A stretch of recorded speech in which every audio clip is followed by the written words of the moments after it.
Hello again. It's Linda Joy here with a holiday card featuring Impression Obsession's stamp, Mistletoe Branch, and their peace die.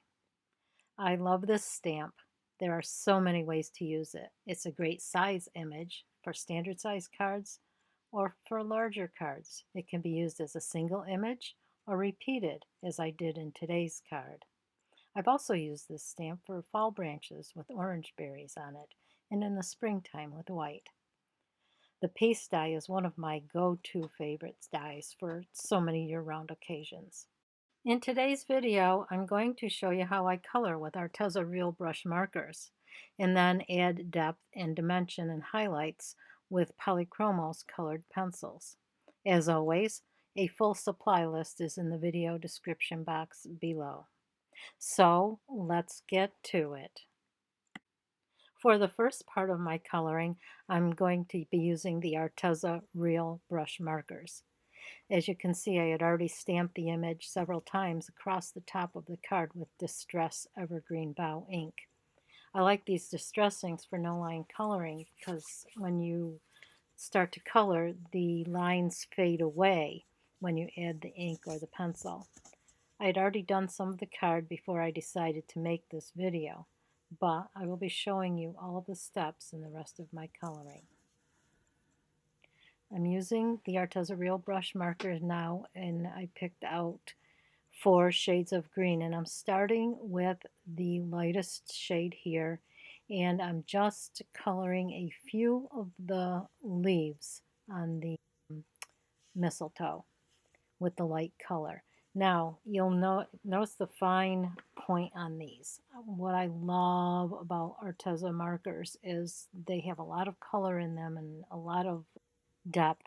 But, you know, the brush is a real brush, and it does come to it's very sharp, very long compared to some of the other brands. But what I really love about it is it comes to a very, very fine point, as I showed you. So you can see as I'm coloring on this dark green paper that when I first put the color down, it looks really dark, but that's because the paper, if you even add water to it, it's going to make it darker. So, but you can see on the parts of the leaves where it's already dried that it's very, very light, but it still shows up. So now I'm going in with the second color and just feathering some of that color upwards into the lightest color.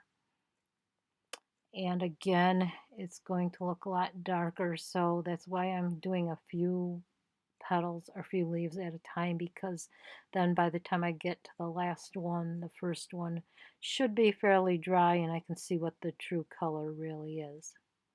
So I'm repeating this on all of the leaves with the second color. And then I'll go in with the third color and the final shade. Okay, this is the mid-range color, and it's actually quite a bright green. And I really like that addition because it just adds a little more light to the leaves.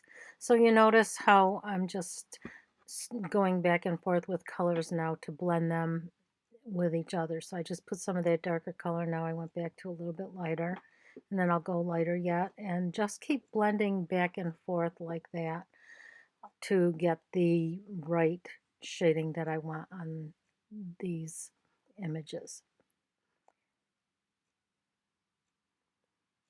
So you notice how I'm looking for where I see a hard line, and I want to blend that out a little bit. I want to talk a little bit about how I stamped this. I didn't really pay any attention to where lines crossed over each other because I knew that the marker and then eventually a color pencil will be covering those lines up. So, and I used all the same color for stamping the leaves, so it really wasn't going to be an issue. If it were a different case and that would have been an issue, then I would have used masking, but this would be a very difficult stamp to mask. So again, I didn't bother with that because I knew I would be covering it up. And here I am again putting dark at the beginning and the end, and I'll put some lighter color in the middle. I'm going to blend towards the light in the middle. And that kind of makes the leaf look curved, so the sunlight is hitting it at the midpoint, the curved point. And you'll see that more a little bit later when it dries, because right now it's wet. So I'm going to continue on in this fashion. And I'll speed the video up a little bit so that we can get through this. So while this coloring finishes up with the brush markers, let me talk a little bit about the Arteza markers. Right now, Arteza is running a special. They're $10 off the set of 48. It's something else off the set of 96. Now I have the set of 96, but I think the 48 has pretty much most of the colors. The 96, I noticed a lot of the colors are very close to each other, and I don't think it's absolutely necessary to have that much. I just have the full set syndrome. So, and right now, if you sign up for Arteza's mailing list, you get an extra 10% off on top of the $10 off. So it's a good time to buy these markers if you're interested. I really do love them. I wouldn't be using them and promoting them if I didn't. I think they're every bit as good as all the other brands out there, and you know, they have so many colors and so many techniques that you can do with them, which I will be doing on future videos. I left a link to these markers in the video description box below. For the berries, I switched to the purples. I have 3 different shades that I'm using and just coloring those in the same way that I did with the leaves. And now we're moving on to the colored pencils. I have chosen 3 different shades of the green, a light, a medium, and a dark. And eventually I will even get the indigo blue, which is a deep, deep greeny blue. And that's what I'm going to use for the main shadows way at the base of each leaf. So I'm going into the leaves and coloring them, just adding a little bit of color here and there to add highlights and add shadows and other marks on the petals to make them look the way that I want. This basically just enhances the look of the watercolor markers and just brings them out a little bit more. I'm not covering them entirely, and it's good to have that marker base under there because that really helps the colored pencils to stand out well. I use Polychromos colored pencils. To me, they're just my favorite brand. I love the way that you can layer colors over colors over colors, and they never just build up that waxy bloom that some other colors, other pencils do. So that's my color pencil of choice. Now I'm using some purples to color the berries. Again, just adding some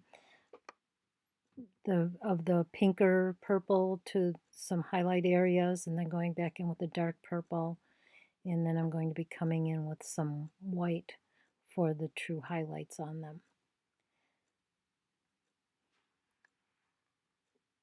You see that I keep my pencils really, really sharp. I think that's very important. I like a nice sharp point, especially when I'm doing small things like this, so that I can get into those fine detail areas. I have a wall type pencil sharpener, one of those kind that you put the pencil in the hole and you turn the knob. And I really like that for my pencils. It keeps them nice and sharp.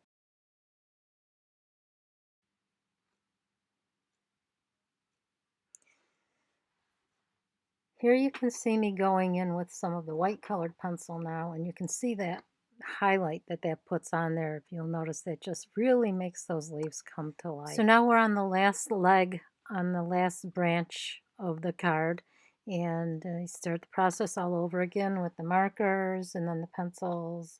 And so I'm going to speed this up and we'll be through with this part of it.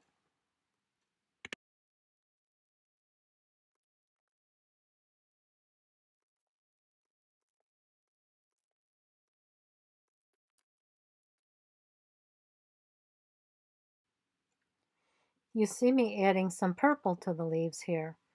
One of the tips that I picked up from Lydia Fiedler in watching her videos and other people's videos, I learned this trick of adding the color of the flowers or the backgrounds to the leaves a little bit here and there, not too much, not too obvious, just little touches of it here and there. And I find that it really makes my leaves pop, and it makes my whole composition just more unified. So that's one way of carrying more of the other colors throughout your composition. Now that the coloring is finished, we're going to start some more steps. I took a magazine and some white acrylic paint that I am putting on a block off camera, and some water and a wet paintbrush, and now I'm flicking some of the white acrylic paint onto the card. The magazine is underneath to protect my work surface. This is going to give me some snow, which really adds a whole lot more interest to the card. Okay, to finish off the front of the card, I die cut the peace word from white glitter paper, and I didn't have any purple, so I decided to take my Copic marker, purple Copic marker, and colored the white die after it came out. I'm just showing you on this scrap so you can see how I did it. And it stays on there, it's permanent, dries permanent. You can see that. It's a purple dye. And then I just attached it to the front, and that, my friends, was that. And now for the inside of the card, I used the Happy Everything stamp from Impression Obsession, and I stamped the mistletoe twig branch again and colored it in with colored pencils. I thank you so very much for watching my video. I hope you enjoyed it, and I hope you picked up some tips and tricks along the way and things that you'll find useful. I really appreciate you spending your time here, and I hope you have a great day, and God bless.